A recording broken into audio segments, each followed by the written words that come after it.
Hi everyone, welcome to my YouTube channel How to Geek, where I provide you with daily tech tips and helpful guides. In this tutorial, I'm going to show you how you can enroll for an online banking account for WesBanco. First, make sure you have a good internet connection and it's working properly, then go ahead and open up a browser. Now on the search bar, type in wesbanco.com. Once you land on this page, click on Login and then click on Continue. Now click on the link that says Personal Enrollment right next to Forgot Your Passcode.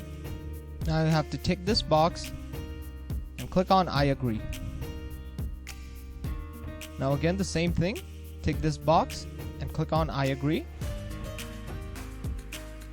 Now if you want a primary account, then click on the link here. If you want a joint account, click on the link here. I'm just going to go with the first one for this example. So make sure you fill out all of these carefully, and then you have to choose a security question, whichever you want from the list, and then lastly click on Submit, and lastly click on Continue.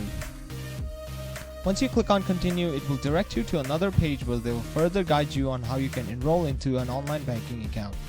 Just follow the steps very carefully and you should be successfully enrolled into an online banking account for WesBanco. And that is it. Thank you for watching this video. Be sure to leave a like, share this video, and subscribe to our channel for more helpful guides just like this.